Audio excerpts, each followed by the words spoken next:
یہ صرف عرض وطن پاکستان کی کہانی نہیں ہے، پورے 56-57 اسلامی ملک ہمدردی کے دو بول بولنے سے قبل بھی ان لفظوں کو تولتے ہیں کہ اس سے کسی کی ناراضگی تو نہیں ہوتی۔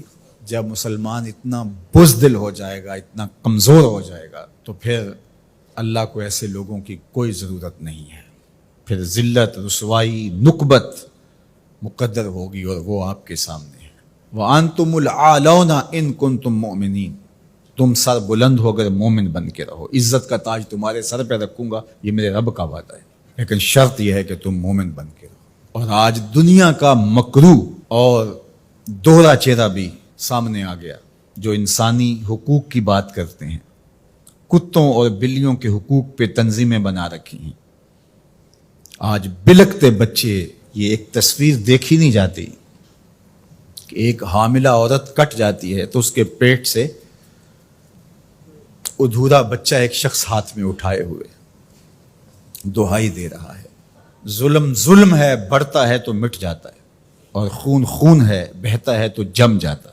کاش کہ آج ہمارے آیان سلطنت کچھ سوچیں کہ ہم نے اللہ کے حضور پیش ہونا ہے۔ اس وقت سب سے اہم کردار اگر کوئی شخص ادا کر سکتا ہے تو وہ سعودی ولی عہد محمد بن سلیمان ہے، کہ جس کی آواز پر پوری امت جمع ہو سکتی ہے۔ اس وقت کفر متحد ہے، اس وقت پورے یہودی دنیا کے اسرائیل میں جمع ہو رہے ہیں مسلمانوں کے خون کا تماشا دیکھنے کے لیے، اور 56-57 اسلامی ملک ان کو پرواہ ہی نہیں ہے۔ اس وقت کیا کیفیت ہوتی ہے جب ان کے بچے آواز دیتے ہیں، این انتم یا جنود المسلمین، اے مسلمانوں کے لشکروں کہاں ہو تم؟ کس طرح ان کو جواب دیں؟ ایک بیٹی نے آواز دی تھی، صرف ایک بیٹی نے، ناہید نام تھا اس کا، اور بدترین حکمران دنیا اسے مانتی حجاج بن یوسف کو۔ ایسے جمعے کا خطبہ دے رہا تھا تو محراب کے پیچھے سے آوازیں بلند ہوئیں، تو اس نے پوچھا کیا ہوا؟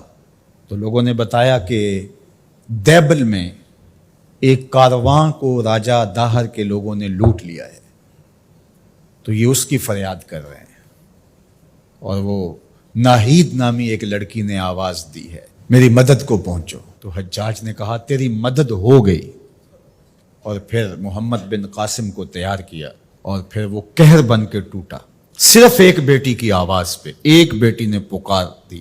آج کتنی بیٹیاں ہیں، کتنے بچے ہیں، آج وہ نام لے لے کے آوازیں دے رہے ہیں، لیکن ہے کہ کسی کی زندگی کا لف و نشر غیر مرتب ہو، کسی کی نیند میں خلل آ جائے، کسی کے عیش و عشرت میں، کسی کے طرز زندگی میں فرق پڑ جائے؟